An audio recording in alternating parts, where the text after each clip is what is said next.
Okay. It says something's wrong, but I think we're doing stuff. Okay. I see ourselves on the different places and things. So I think we are live, everybody. So thank you if you're watching this in real time, or also thank you equally if you're listening to this far in a different time in the future after it's all been recorded and published and things like that. So thank you so much for being on this roundtable discussion, this live stream that will later be a podcast episode. We're calling this, well, I forgot what I called this, creating a healthy church. Like, our goal here today is to think about ways that church communities have maybe not been so healthy. They haven't been open to dialogue. They've been really strict. They hammered a few points home, and kind of ignored, things like love, or ways that they've actually been abusive and toxic, or all these kind of experiences of church that is not healthy, is not good. The kind of thing that makes people want to say, not for me. See you later. I'm checking out. I am speaking to, as for myself, I have known a lot of people who have checked out of Christianity completely. Some of them have wandered to other churches, praise the Lord for that. But we all know of these church experiences that are just not even close to ideal. No church is going to be ideal, but some of them are so far away.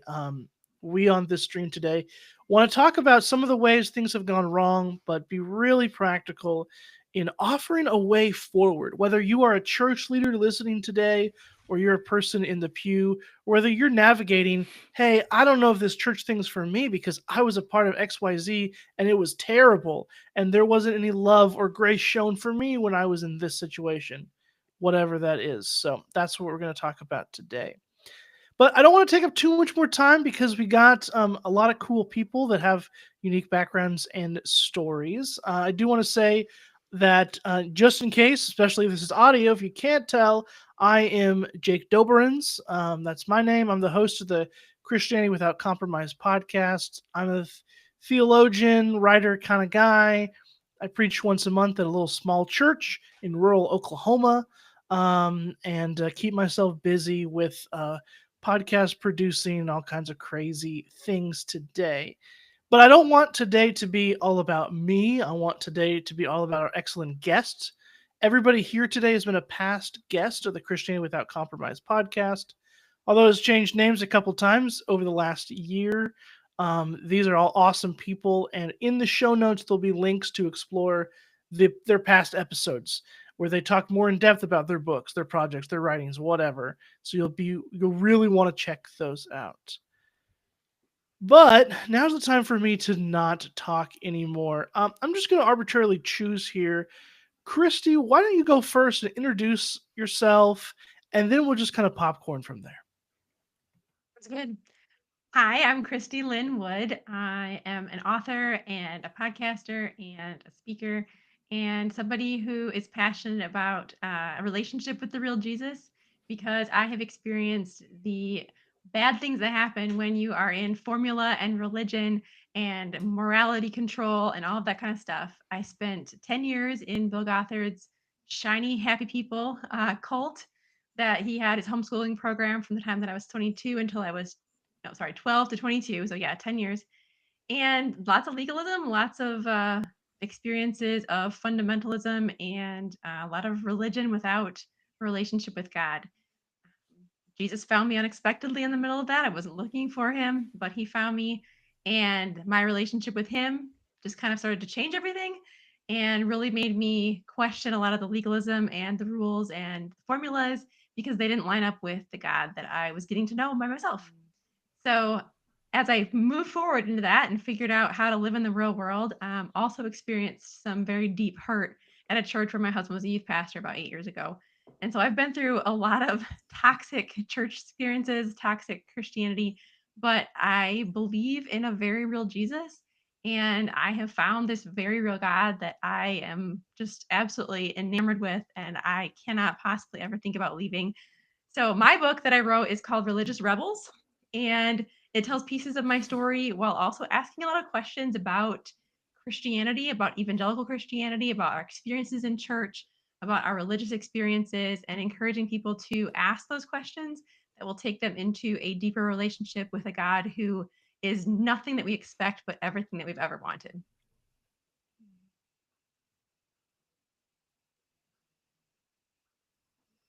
Next.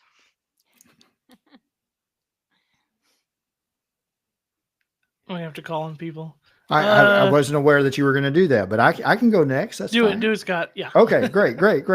It's a pleasure to meet all of you. It's a pleasure to be here. My name is Scot Loyd. I am a writer and podcaster and do all the social media stuff as well, in addition to my daytime job, which is an oral historian. And I, like Christy, came out of a toxic church environment. I was born into and raised in the United Pentecostal Church, which classifies as a cult for several reasons. Not only their doctrine, they reject the Trinity, but also, and probably more importantly, the way that they treat their members, the restrictions that they place, especially on women, dress codes, behavioral codes, things of that nature. I wrote about my experiences in my book, The God I Was Given, Looking for Faith After Losing My Religion. You can find it on Amazon in the Kindle version, the paperback, as well as the audio version. And I sort of just kind of go through my journey growing up in that high control religious atmosphere. And I also talk a little bit about the historic nature of Pentecostalism in general. Look a little bit at the Azusa Street Revival of 1906 in Los Angeles that gave birth to the global Pentecostal movement, the racism that was leveraged against its founder, a Black man by the name of William J. Seymour, and talk a lot about the issues that still revolve today around Pentecostalism. Certainly, Pentecostalism has had a major influence on every denomination, but there are lots of abuses as well. And I look forward to the conversation. Thanks, Jake, for having me. All right, I'll go next. David, you're up. You're on deck. All right, I'm Traci Rhoades. I'm not sure why my name doesn't show up with a full name. Officially on social media as Traces of Faith. I have written online since 2014, and I am fortunate that I do not write from a place of trauma. However, every church I've gone to, I know individuals who have been traumatized by things that have happened in the church. I certainly have experienced church hurt. And Christy, loved your term. Have never stopped being in love with the real Jesus. He supersedes all of it. Absolutely. Um, when I started writing for Traces of Faith, I started exploring other bloggers who I wanted to emulate, right? Who I felt like were doing good work online, and almost immediately became completely surprised by the fact that these people who probably vote differently than I do, and these people who have different doctrinal beliefs, but are still within the wider narrative of Christianity, appeared to love Jesus as much as I did. And it kind of blew the barn doors wide open, if you will. So that is kind of the topic of my first book, Not All Who Wander Spiritually Are Lost. I love it. I've heard it referred to as a love letter to the church. Again, it explores the evangelical church in America. It looks at my church experience. It also weaves in 16 other individuals who have had church experiences. And there's mountaintops and there's valleys. But coming to this conclusion of maybe there's a wider church that Jesus specifically talked about in John 17, but so many of us seem to to kind of gloss over or think, well, he must have only been referring to my denomination. And that led to the second book, Shaky Ground, What to Do After the Bottom Drops Out. And this book was written as, first of all, as a way to explore all of the various church traditions and spiritual practices, etc., that I was exploring for the first time. I felt like I had grown up in the tiniest of Christian church bubbles and loved what I was learning. That journey continued, and after about 10 years, the church that I called home had been my local church the entire time that I had been blogging. I basically naively said, you can do all this exploring and all this wandering and still stay rooted in your local church. And I believe that to a point. However, and my words are clumsy here because I'm still exploring it, I got to the point where I felt like the deeper discipleship and spiritual formation that I was looking at was going to be prohibited at that church, and especially at the leadership level. I wasn't going to be able to implement the practices that I had learned and move into, in particular, like a contemplative spirituality.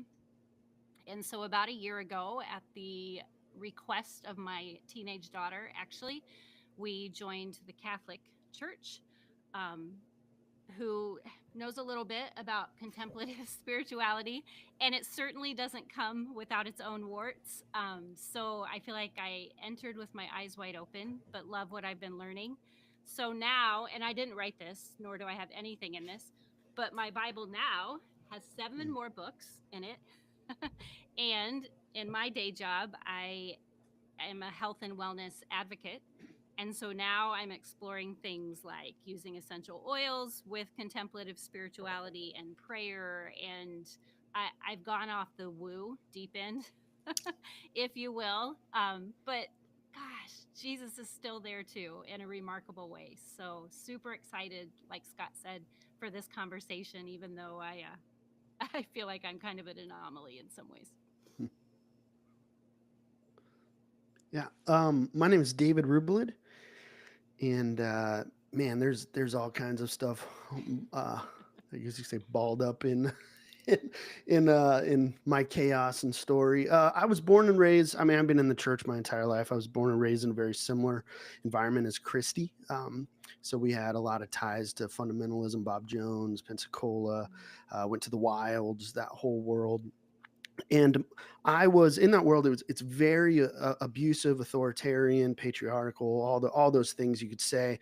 But I was sexually abused as a preteen, and then when that season was done, my parents became the first couple in, I think, like the history of the church, or at least that I knew, that went through a separation and divorce. And because it was so patriarchal, of course, my mom was scapegoated, and I just wrestled processing that whole bit. Fast forward a little bit, I left that church in high school because I was playing music, and I was playing the type of music that they thought was of the devil. And I left for New Life Church, which was a 14,000 member mega church in Colorado Springs. Played on the worship team there. Long story short, later on, that lead pastor, founding pastor, he was a president of the National Association of Evangelicals. It was found out, he was outed by a male prostitute in Denver that he was a client and doing meth with him. And so that was like my church after the church. I really wrestled from about age 19 to 29. So about 10 years I wrestled with my faith. And if it's helpful for you to call it, it was a deconstruction and reconstruction process for me. And in that, I was a musician. I was a professional musician, toured, played around, and I got married. The housing market crashed. All that was hiring and paying at the time were churches.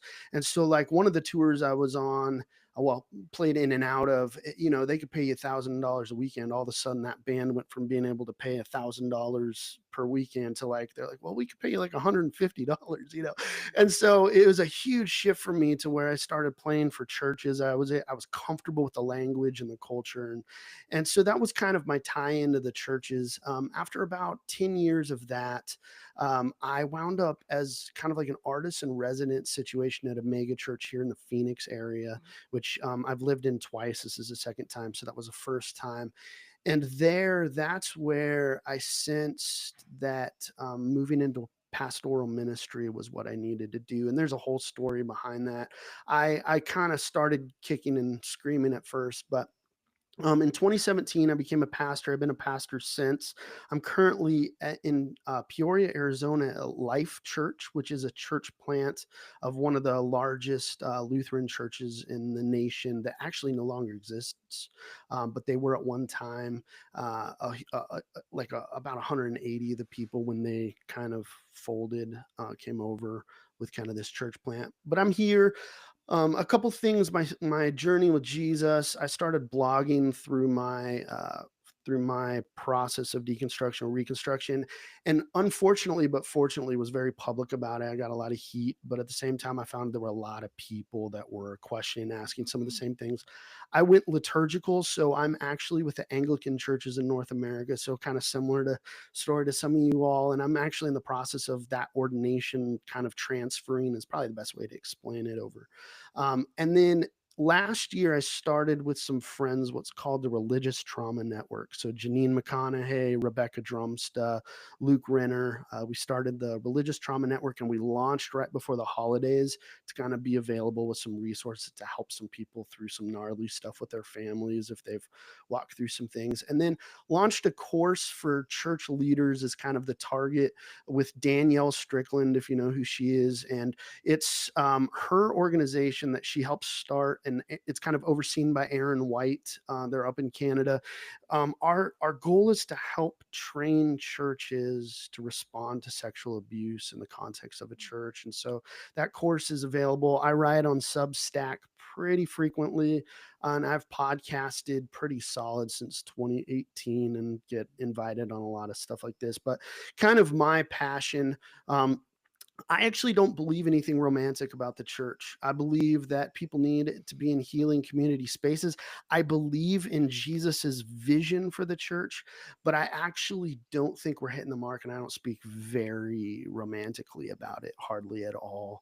I'm very honest about it. I make people uncomfortable. I don't get invited to certain spaces that I first became a pastor in because of it. So, yeah.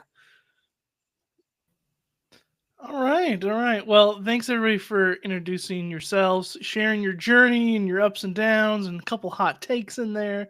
It's great. As you can see, we've gathered today a pretty diverse group.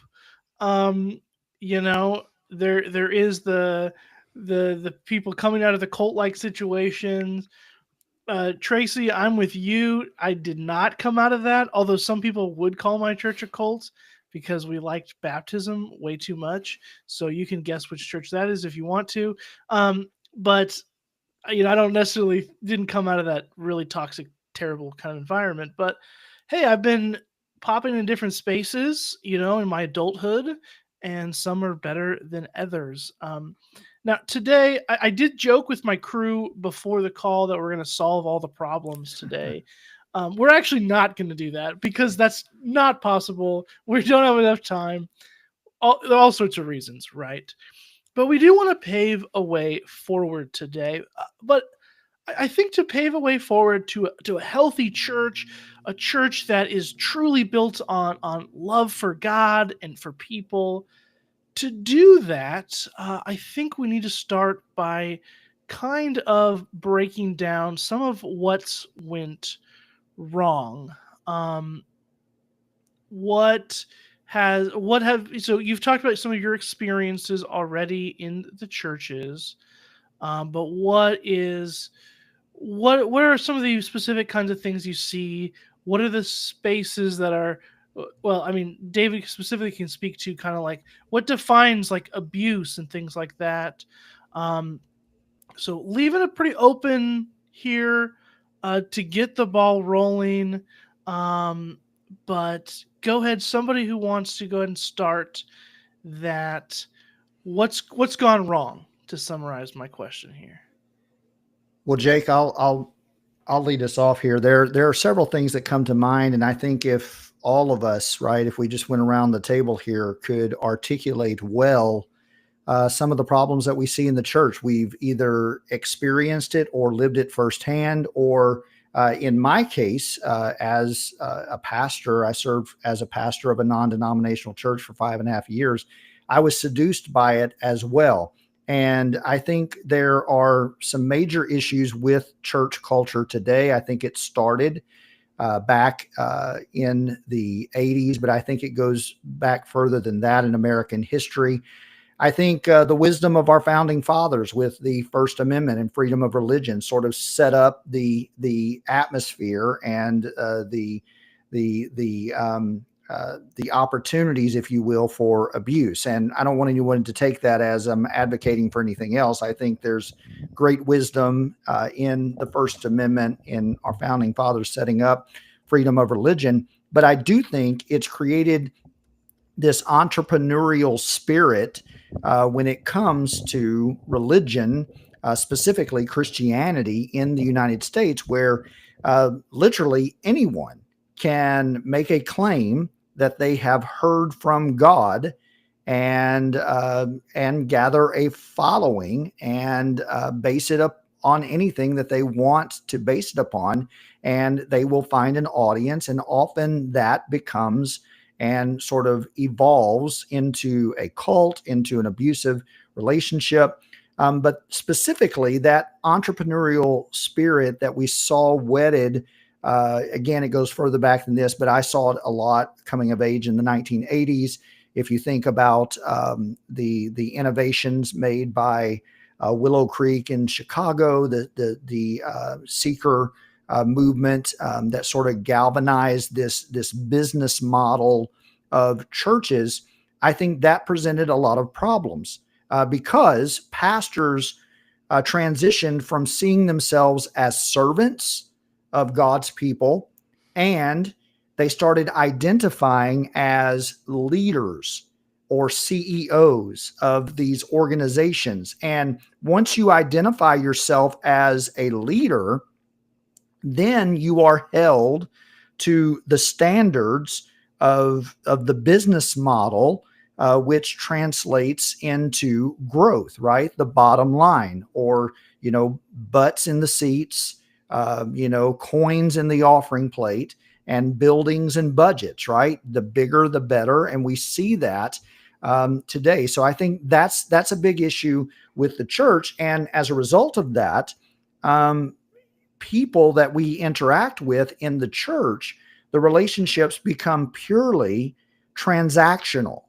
And so pastors end up seeing people not as an end in and of themselves, but as a means to an end. And quite often that end is fulfilling whatever they believe their particular vision or their particular mission is from God. And, once somebody makes that claim that I've heard from God, it is a conversation stopper. It is in a lot of respects for people, it becomes a tool to leverage harm and trauma upon them. And so I know that as a pastor, when I was endeavoring to grow that small congregation that I was leading, I was seduced by all of these church growth movements, and I saw myself as a leader. I saw myself as an entrepreneur, right? They even had a term for it, pastorpreneur, right? And so you're out there trying to build this thing and make it bigger and make it better and outdo the last Sunday with numbers and sermons and all of the bells and whistles. And so the church became a commodity, and people became pawns, and pastors became leaders. And so that entire paradigm where the church moved from the body of Christ to a business model where the bottom line is the bottom line, I think that is a huge problem and continues to be a huge problem for the church in the United States in particular.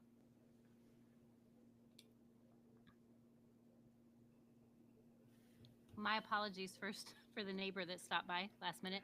Um, Scott, I won't speak to everything that you said, but I will say when my daughter mentioned to me, she had long had a love for liturgy, and at night she was praying using a prayer rope and a prayer book. These were things I explored, right? Like, I'm just a mom excited about what I'm learning, and so told her these things.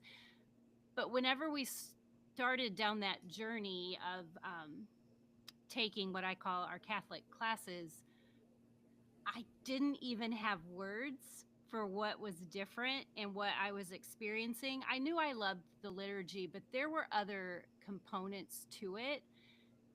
And it's been a year, and I'm starting to put better words to it. One way to describe it is that I feel like I stepped away from the noise of the American church. And Scott, I think that's what you were speaking to.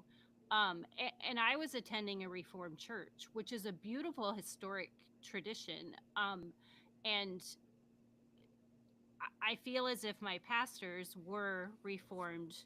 And, that was a doctrine that they held tight to. Still, regardless, because I've also been Southern Baptist, I've also been Presbyterian, I've also been non-denom, and I don't think you can step away from what's been created. It's not denomination specific, if that makes sense. And I'm not saying that everyone should, up and leave and go join the Orthodox or join the Catholic or, our Anglican friends, but it was noisy. And the more I became curious about the spirituality side of Christianity and feeding my soul, not my mind, not always my heart, but like my soul, I didn't feel like I could quiet my church experience enough to access it.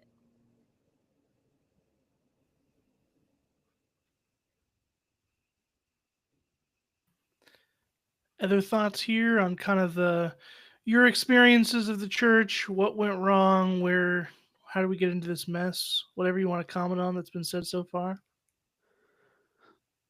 I think I resonate with both Scott and Traci for multiple. I just wrote during the Willow Creek Leadership Summit when John Maxwell made a statement about Bill Hybels. I wrote kind of a response on my Substack to that about some of the metrics. We read this and highlight and celebrate the successes as you're talking about some of those metrics, and what it has done. That message has done for people who are just feeling the shrapnel of the system. And so, yeah, it's been interesting because I've worked for multiple mega churches now, and I worked for a 6,000 member church right before going Anglican, and I started asking some of those questions like what are we doing? What is worship? Worship, we see it as it's expressive, and it's also especially in like a mega church and an evangelical church, there's kind of it's also missional. We're trying to reach people and contextualize, but what we forget about is some of the formational aspects. Like, no, it's like worship forms us. The old Latin term lex ordandi, lex credendi, which is the way we worship and the way we pray becomes what we believe. And so are the ways in which we worship and the ways in which we gather and the reasons why we gather, like, is it a McDonald's? I started asking, I'm like, is this a McDonald's meal or is this like a full course healthy meal? And I came to the conclusion that we've so thrown out some of the historical shaping elements at the church. And then that entrepreneurial spirit, we've kind of created our own, but for reasons that have to do with metrics that I don't think Jesus or Paul would necessarily approve of. And so with the liturgical piece, what I'll say to this, and I think, and I hope, Traci, you've experienced this too. If not, that's okay.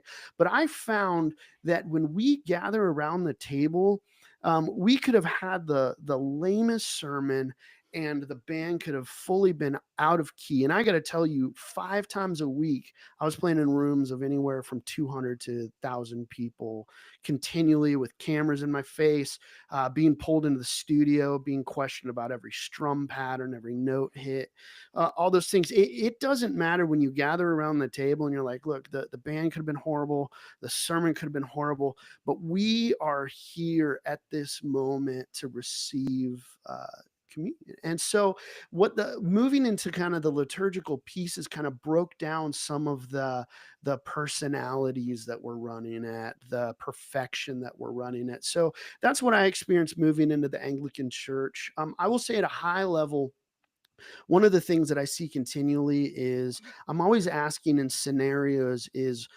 where is power? How is power used, and how is power misused? I think that the Willow Creek model, not to just pick on them because it's it's this, There are others. but kind of what it seemed like they were kind of the driving force is that power is seen as a celebration of the higher you go in your leadership skills and hierarchy. And I don't see that with Jesus, who kneels down to wash people's feet. I don't see that with the one who gave of his heavenly position to take on the very nature of a servant, and so I think that's a huge piece. And I think that that goes all the way back to the utilization, I mean, of Constantine utilizing the image of the cross for war, for getting behind some pretty gross things that up until that point didn't exist in a little persecuted minority of the church that was just expanding because they were living and loving like Jesus. So yeah, I would say that's some of the things that I've kind of seen. So yeah. I just want to say 2 things, kind of piggybacking and then moving. When I was going through, my husband and I were going through our just church mess like 8 years ago. The pastor sent me to counseling because I was so messed up. And so as I'm telling her what's going on, she's like, oh no, this is not good. But she said one thing that really just like stuck with me. She said, Christy, not everybody who goes to seminary wants to be a pastor. Like they don't want to shepherd. They go because they like power, or because they're good at speaking, or because like they don't have. And so speaking to what you said, Scott, about this CEO mentality, this corporation that we're building, we're drawing in people who want to be leaders and CEOs, and not necessarily people who want to shepherd the sheep. And so the last 8 years, as I've been researching spiritual abuse and researching, just the church trauma, reading a lot of really good books, I came across this study that was done in Canada in the Presbyterian synod, whatever you want to call it, where they kind of took a test that showed markers for narcissism and put it into this survey. And they did the survey, and it was their former pastors, current pastors, like all these people that they took the survey. And like 40% of people came back with like markers for narcissism. And there's multiple other studies that have showed the same thing. And so it's like we're attracting the wrong people to our churches because of the type of thing we've built. And so then, of course, you're going to have this toxicity because you've now attracted toxic people because you're giving them this position of power instead of being a position of a humble servant who's like there to take care of you. So that was just one thing I wanted to throw out there. Like, I think we've almost done it to ourselves, like you said. The second thing I want to throw out there is just broken human nature. I think that we are naturally religious. Like we want to do the thing, whatever that is. We want a checklist. We want to follow the rules. We want to do the thing ourselves. Like we're naturally bent that way as broken people. And it's against our nature to be in a relationship with God. That's very much a give and take kind of a thing instead of this checklist that we're following. And so I think that it's really easy for us in a religious setting to become these religious people who then create religious environments that are then toxic, because that's just naturally where we go without the Holy Spirit coming in and changing us. So yeah, when I look at the church, I see a lot of religion. unfortunately, across the board, across denominations, a lot of people following the rules, doing the things. And you can see that in all different spectrums, whether it's, progressive Christians or conservative Christians. There still tends to be that bent towards like, these are the things you have to do to be a part of our team. And so, yeah, I think there's this natural brokenness within us that wants to be religious. And I think there's a natural draw because of what we created to draw in these broken people that are now leading and breaking more people. And I think that's an interesting point because, right, so many pastors that have this mindset. You enter a church probably because you're looking for help, you're looking for community, you're looking for healing. But instead of getting you the help that you need, a lot of times churches exist, and pastors exploit points of doctrine to reinforce our brokenness, to tell us that we're even more broken than what we might be. So they create a problem and then they offer a solution to that problem that they have reinforced and created, that only if you follow their prescribed doctrine or their certainty when it comes to religious or eternal matters can you fix what is wrong with you. And as everyone was talking, there were a couple of resources that came to mind, and perhaps you're familiar with them, but they'll be helpful for the audience. McChurch, I forget the author's name. I believe White, last name was White, was one of the authors. But it talks to David's point about how the church has been made a commodity, right? So now, as consumers, we go looking for the best youth group or the best worship band or the best speaker. And it sort of takes away the focus from what it should be. And then James K.A. Smith, You Are What You Love. And he sort of goes through all of the philosophical underpinnings that in America, Christianity is not our religion, but it's capitalism, right? We've all been born and bred to be consumers from the very beginning. And so that sets up a church system that just sets us up for exploitation and failure, because at the heart of it, right, these high control groups, cult groups for sure, the thing that they're pursuing, the thing that they want, and it doesn't necessarily have to be religion, but a lot of times the ideas of religion are hijacked by cult leaders because they're after free labor.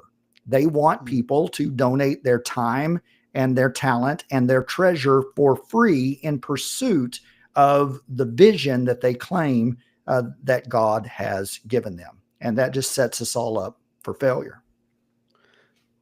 We also are, I think we tend to lean on and look at giftings over character.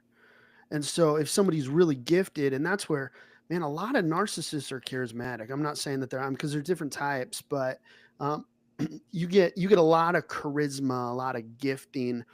And unfortunately, not only do we look at those types of leaders and we think they're awesome without looking at their character. We have church planters that those assessments look at those and some of the entrepreneurial metrics, but also when we're like even just looking for positions to fill, we are so in need of, it seems like, and I'm talking as a pastor, it seems like bodies to fill positions that sometimes some of those filters that we need to walk through with people, churches are places, I think, where abusers, however you want to define that, people who are seeking position and power can get moved up pretty quickly.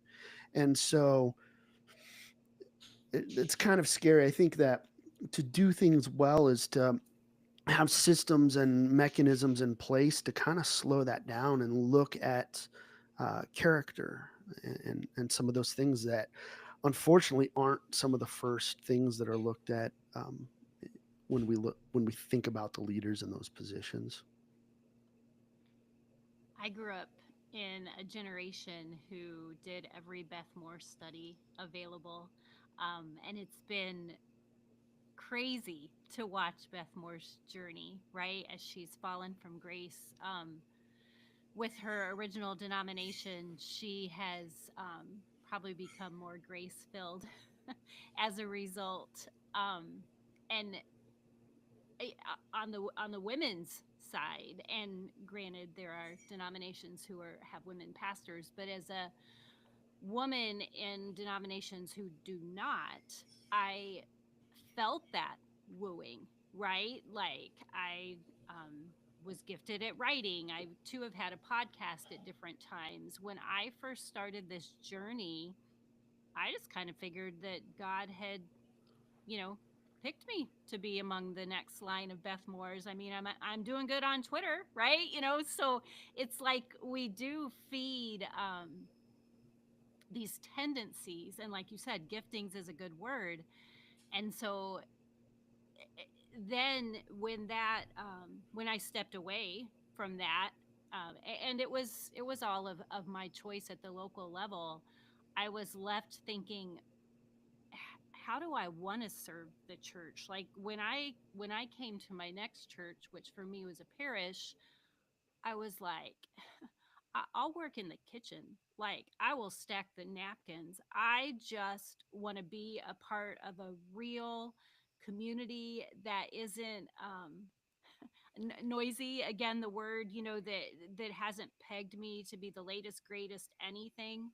I appreciated being able to step into kind of that more level playing ground, if you will. And I think when I originally started writing, a big component of my platform, and still to this day, is church unity. And again, referring to John 17 and that idea of Jesus wanting us to be one. And so then going back to this point of, Willow Creek, we've talked about, there was the recent, there's been a couple different, I call them celebrity pastors, teachers who have passed away recently. And if you go to social media, especially that little place called Twitter, X, you see the feuds. It's like, oh no, he saved my whole entire family, and it's like, no, he abused my whole family. And that's so heartbreaking too, what it does among us, because for every person who's like, I've experienced great trauma there's still someone that's clinging so tightly to that pastor or that church. It's unfortunate what that fallout can bring. I think to speak to that celebrityism, I mean, I don't know how many of you guys heard this growing up, but the idea of like God's got this big plan for your life, and you're trying to find this big plan for your life. And I think that's kind of almost ingrained within American evangelicalism as well, this big plan that we're searching for. And so instead of just learning to be obscure and like do the little job you have and the little life that God's given you and be content in that, and in that love your neighbor and serve the people around you and like really be the body of Christ, it's like we're all looking for that next big plan that God has for your life. And I think that's almost compounded this toxicity problem within our church, because people are just looking to be great instead of to be humble servants, which is kind of the exact parable Jesus told, right, with his disciples and his like conversations with them all the time. But like, I think there's that too, that we have this idea we're supposed to be great for God and do big things for God instead of being content to be ordinary and obscure like Jesus was. Well, so much good stuff that we've already said. And I really like, I was surprised to have kind of liturgy as sort of this theme that's sort of run through, but really, to use kind of a different language, like it's this idea that, yeah, church affects us, what we do, who's up on stage, how often we do this practice, all of that impacts us. So on board that train. In fact, my August solo episode of Christianity Without Compromise was called What Church Practices Are Really Teaching, and it was about that same concept. So that'll be my self-promotion that I'll drop today.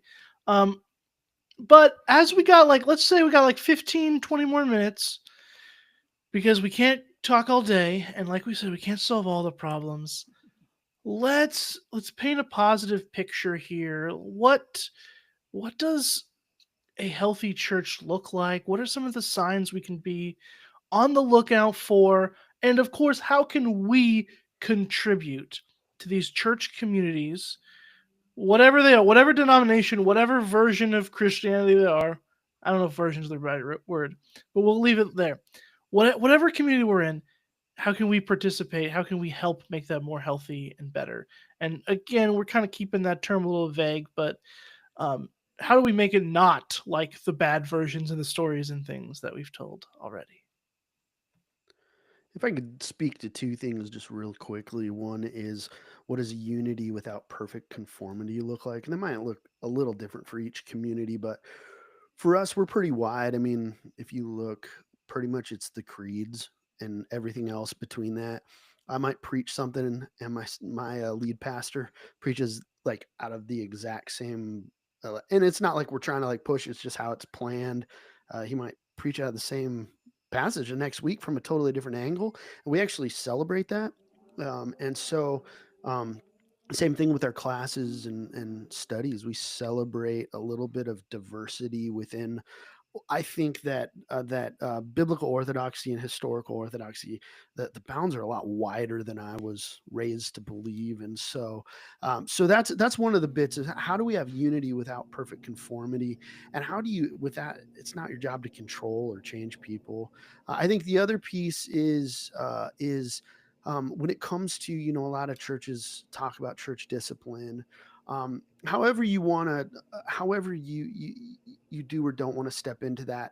I think the question is are we looking from a lens of retributive or restorative means when it comes to walking with people in just the regular things of life? And so I think those are the two things I found that kind of show the goodness outside of leadership that is humble and servant minded. I think that we can't control people, but what does it look like to say, "Hey, I'm for you," even though we don't see eye to eye on everything, and I'm walking with you, even though I know you're not perfect. Where those are kind of the two things that I would say I've seen in healthy places. Yeah.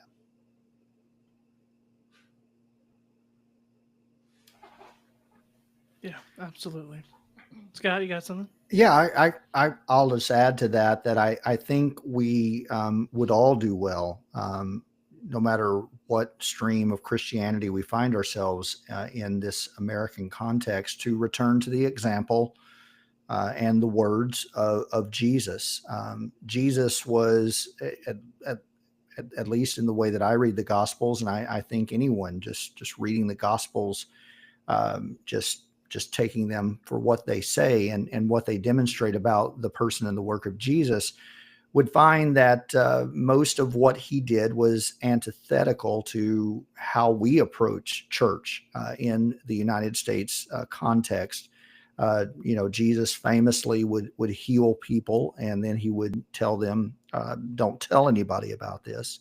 Of course, if that was us, right, we'd be calling the newspaper and the media and standing there with our picture saying, look what happened. So that's sort of the way that we're wired in the United States context.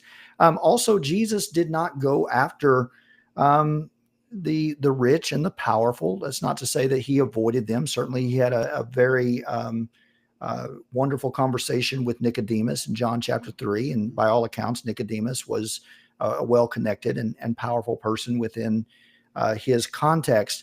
But more often than not, we see Jesus speaking to the woman at the well, or speaking to those who were afflicted with leprosy, those that were outcast, those that were marginalized, those that society would have nothing to do with. Jesus made a point of going out of his way to communicate and connect with them. And I think this goes to the larger context of what we're dealing with in the current zeitgeist of the American context. This whole connection and fascination with Christian nationalism, I think, is antithetical to the example that we see from Jesus. He wasn't about seeking political power. He wasn't about sort of taking the reins of the culture and, moving it in a certain direction based upon status and privilege and power. Um, Famously, he said, "My kingdom is not of this world." And then he went to a cross and he died. He laid down his life. So the exact opposite of everything that we're hearing right now from most of the churches in the United States, especially around conversations of power and influence and status and privilege. And you see this big surge. It is a grassroots movement of Christians who have bought into the teachings of the last 40 years, that somehow, we are placed strategically in this nation to conflate what it means to be an American and what it means to be a Christian, and to promote both of those to the forefront. And most of the folks that are leading this, whether they're in a political office or just from the grassroots in the pew, a lot of the pastors are having a hard time dealing with this. But I have to point out, this is everything that Christian culture has been telling them to do for the last 40 years. We should not be surprised that all of this is happening, because everything has been pointing in this direction for the past 40 years. So I think if we are to be what Jesus intended, then we've got to follow his example. And that's my hope, right? That's my hope for the church, that we will be more like Jesus. Are you I feel like in familiar the with? last few years. Oh, go ahead. I'm so sorry. This is real quick. Are you familiar with Randall Balmer, Scott? No, I'm not familiar with that I'll name. just drop this because there was so much there that I think people can unpack. Go out, everybody who's listening, if you're interested, and pick up The Making of Evangelicalism by Randall Balmer. It's just this little book that hits kind of 4 pillars that have set us up to where we're at now. So yeah. Thank you. I will. I just think that in the last few years, as I've been, I guess you want to call it deconstructing, reconstructing, you want to talk, whatever you want to call that. But just I've learned there's really only a few things, and we've talked about this, that I really hold to, like in my faith. I have a few very core things that I hold tightly. And there's so many things that I'm being like, I don't know, let's check that out. Maybe what do I think about that? I don't know. And just learning to live in that place of nuance and complexity and like the mystery and tension theology and paradox, and just really being able to hold that and have that be the place of my faith. And I think that's so important for our church, if it's going to be healthy, is to learn to be able to say, I don't know. I don't know about that. This I know, this I hold to. We talked about the creeds earlier, these very simple creeds of the faith. And there's so many things that we can say, maybe, and just to learn to be in that place of I don't have to have an answer for everything. And and just be like, I'm learning, I'm growing, and here's this kind of misty, awkward place where we're just kind of like trying to figure it out, working out our salvation with fear and trembling, like Paul talked about. Amen. Jake, I commend you for bringing together a group that could find so many threads. It's really, I'm looking forward to going back and listening Yeah. to the conversation myself. Scott, as you were talking, Jesus had this way of doing a lot of internal work, right, in within Judaism, but also within his circle, and then outward work of, it's not like he healed, the well, a few he did, but he didn't do a healing and then be like, no, come to church on Sunday. And be sure that you put, and I hope we get that context. But one way I think we could move forward in a positive direction, as churches, is to consider even his inner circle. So a study of the 12 disciples, a study of the women who then were also, thank you, the chosen, for showing us these women that traveled with Jesus as well, and seeing how diverse they were and how they would have never they wouldn't have even probably met one another without Jesus. And two of the things that really it would bring me to tears when I first started attending a Catholic church was the number of people involved in a church service. You have the lecterns, you have the children who are altar boys and girls, you have the greeters, you have the people. Like at one point, they asked my daughter, who was 16 at the time, "Will you carry up the Eucharist body and bread?" And she was like, "I'm not a member." And they're like, "It's okay." So just this weaving of you're here, you work, go up on stage. Sharing that stage may seem like a small thing, but oh, it was a really big deal to my heart. And then the diversity itself. So if anyone listening later is Orthodox, they can certainly speak to this, but I found it true in the Catholic tradition as well. There's not a whole lot of other choices, especially in the smaller towns where I have lived. And so we have a ethnic diversity. We have a theology diversity, David, like you spoke to. Just the more diverse you can offer your small group, your congregation, and diverse for me always means a wide variety of things in a church context. I think there's a lot of health in those kind of spaces. Well, what a good way to kind of end it there, because that is a theme that popped up a lot here. Is a healthy church is a space that, to David's point, like allows some difference, has room for that, and all of you have in some way expressed that. That is what makes a healthy church. The kind of churches that people want to run for the hills from, or sometimes leave the faith, are often the ones that say, actually, we have it all figured out, and it's all these things, and here's a giant list, right? Spoiler alert, not healthy. That's not it. And although yes, there's a part of us all that, even me, wants that list of rules sometimes, learning to love the complexity, the mystery, the diversity, but having that unity is so important. I think that really is the key to kind of cultivating a much healthier church. And again, we didn't solve all the problems today, but I think we had a really good discussion. We had our own diversity right here of people with different life experiences, different church experiences.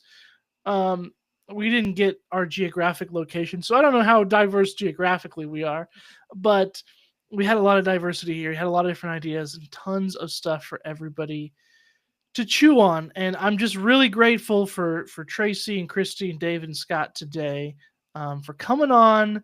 You guys are great. Again, what binds us all together today, besides our love for Jesus, is also that they've been guests of the Christianity Without Compromise podcast before. So I knew I could trust them, because I've talked to them before.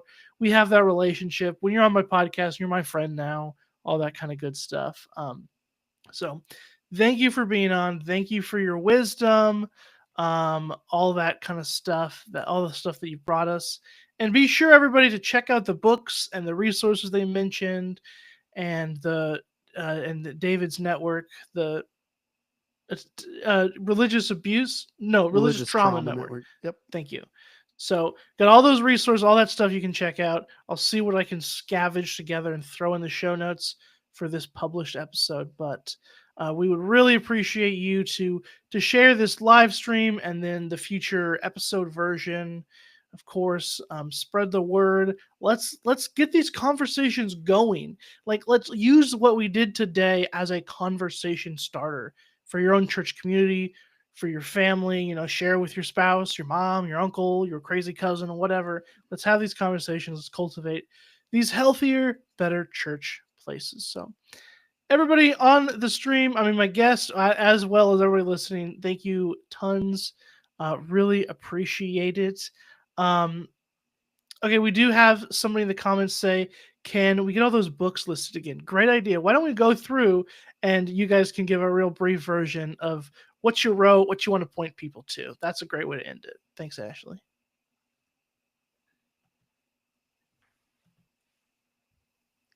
Sure. I guess I'll go first. Is that okay? Yes. Yeah. Oh, everybody hear me okay? Yep, go for it. All right. Yeah. So the book that I wrote is The God That I Was Given, Looking for Faith After Losing My Religion. It sort of chronicles my upbringing in the United Pentecostal Church, my journey out of that high control religion, and the questions that I began to ask, and where I'm at now with my faith in Jesus. So you can find it on Amazon. There's 3 formats: the Kindle, the paperback, and the audio version. And you can also follow me at scotloyd.com, 1 T and 1 L, as my family couldn't afford the extra consonants. My book is called Religious Rebels, Finding Jesus in the Awkward Middle Way.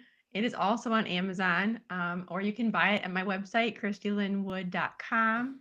And once again, it's just kind of a cultural commentary, I guess, if you want pieces of my story, but just also lots of questions to ask. My favorite review said that it felt like a hug as they deconstructed. And I was like, that's a good review. I'm also on Substack, mostly Substack and Threads right now. So that's another place to find me. Oh yeah, Substack. Traci, yeah. I have a couple books. The first, Not All Who Wander Spiritually Are Lost, love letter to the church. And then some people called it a sequel, which, yeah, I'm all about finding threads, so I can see it.